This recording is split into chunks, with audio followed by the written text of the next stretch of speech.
యేసు ప్రభువు చెప్తున్న మాటలు కొన్నిసార్లు మనం గుర్తు చేసుకుంటే నిజంగాను జీవితం ఎంత హాయిగా ఉంటుందో, ఎంత హ్యాపీగా ఉంటుందో నిజంగా తెలీదు అంతేగాను.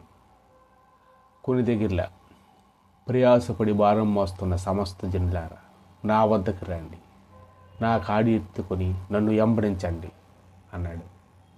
అంటే ప్రయాసపడి భారం మోస్తున్న సమస్త జనులారా అంటే ప్రయాసం అంటే చాలామంది ఏ దేవుడు, ఇది దేవుడా, అది దేవుడా, నా జీవితం ఇంతేనా, ఇంతకన్నా నేను ఎదగలేనా, ఎన్నిసార్లు చేసాను నాకే ఈ కష్టాలు వస్తాయా, నేను ఇంతేనే అనుకుంటారు చాలామంది. అది చాలా పెద్ద పొరపాటు. ఏమనుకుంటారంటే కొంతమందికి ₹1,00,000 ఉండొచ్చు, 2,00,000 ఉండొచ్చు, 50 లక్షలు ఉండొచ్చు, ఒక బిల్డింగ్ ఉండొచ్చు, 2 బిల్డింగ్లు ఉండొచ్చు, 10 బిల్డింగ్లు ఉండొచ్చు, లేనివాడు కూడా ఉండొచ్చు. అయితే ఉన్నదంతా సరిపెట్టుకోకుండా ఏం చేస్తాడంటే ఒకటి ఉన్నాడు 2 కావాలనుకుంటాడు, 2 ఉన్నాడు 3 కావాలనుకుంటాడు. అలాగ ప్రయాసపడిపోయి వాడు ఎంతో ఇబ్బంది పాలైపోతుంటాడు. తృప్తి అనేది వాడు చెందడు. అసలు మనకన్నా పేదవాళ్ళు ఎంతమంది ఉన్నారని ఆలోచిస్తే ఇలాంటి ఆలోచన ఎవరికీ రాదు. అయితే ఇలాంటి ఆలోచనలు విడిచిపెట్టమని ప్రభు అంటున్నాడు. వీటి గురించి కొన్నిసార్లు ఏం చెప్తుండంటే, ఆకాశ పక్షులు చూడండి, అవి విత్తవు కోయవు. విత్తనం అంటే విత్తనాలు వేయవు, పంటలు వేయవు అవి.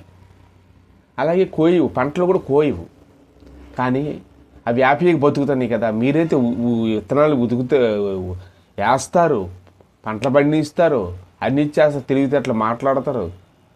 మీకే ఎంత ఇది ఉంటే మరి అవి ఏమీ లేకుండా హ్యాపీ బతుకుతానేగా. అవి ఆలోచించట్లే రేపు ఎలా బ్రతకాలి, ఎలాగేది అని ఆలోచించట్లే, హ్యాపీగా ఉంటాయి. మనిషికే ఇవన్నీ వాడిని చూసి వీడిని చూసి వాడు ఆడికన్నా గొప్పవాడిని అయిపోదామని వీడు చుట్టాల బంధువుల్లో అన్నదమ్ముల్లో వీళ్ళు అనుకుంటారు. వాడికన్నా నేను పెద్దవాడిని అయిపోవాలి, వీడికన్నా నేను గొప్పవాడిని అయిపోయాను, ఆడికన్నా నేను గొప్పవాడిని అయిపోవాలని అనేక మంది ప్రయాసపడిపోయి ఎన్నో అప్పులు పాలైపోయి వాడు బైక్ కొనడానికి వీడు కారే కొనేస్తాడు ఇలాగా. అందుకే ప్రభువు ఏం చెప్తున్నాడంటే, తగ్గించుకున్నవాడు హెచ్చింపబడును, హెచ్చించుకున్నవాడు తగ్గింపబడును. ఎవడైతే నేను ఇలాగే దేవుడిచ్చిన ఈ బ్రతికి చాలు, హ్యాపీగా నీ బతికేస్తాను, చాలు ఉన్నదంటలేనే వాడే గొప్పవాడు ప్రభువు చెప్తాడు.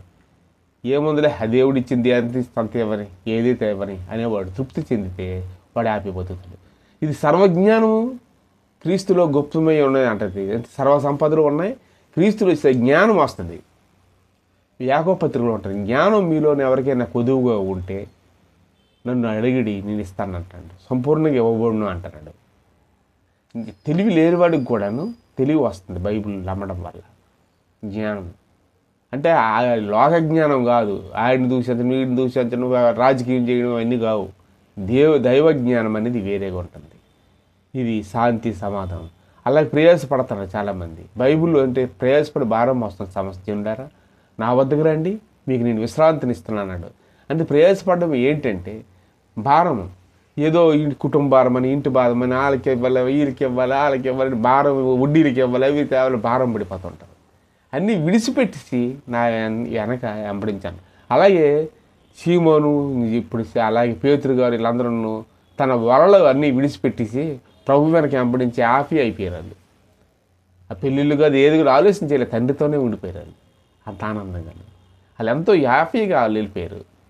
అందుకే బ్రతుకుడా సావైతే మేలే, బ్రతుకుటి క్రీస్తే సావైతే మేలే అని ఉంది. బ్రతికితే క్రీస్తే, సావైనను మేలే, పరలోకం వస్తుంది. అది లెక్క. అందువలన ఇవన్నీ కూడాను ప్రయాసం ఉండదు. లోకంలో ఉండే ప్రయాసమే, శాంతి ఉండదు, మనశ్శాంతి ఉండదు, ఏమీ ఉండదు.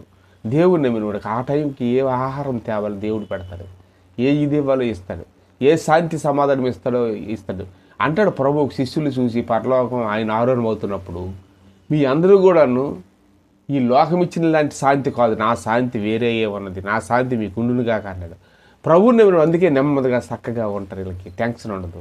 అదే దేవుడు నమ్మని వాళ్ళు సాతాను ఆలోచనలు ప్రేరేపణిస్తూ ఉంటుంది. చచ్చిపోలేని, ఇదే నా బ్రతుకని, ఇంతేనే నా బ్రతుకని, ఏది చేసేయలేని, ఆడిని చంపాలని, ఈడిని చంపాలని అని అన్యులు దేవుడిని తెలియక, దేవుడిని తెలుసుకోలేక అనేక రకమైన స్వాధనలో పడి ఉంటారు. దేవుళ్ళు ఉన్నవాడు ఎంతో హ్యాపీగా ఉంటాడు.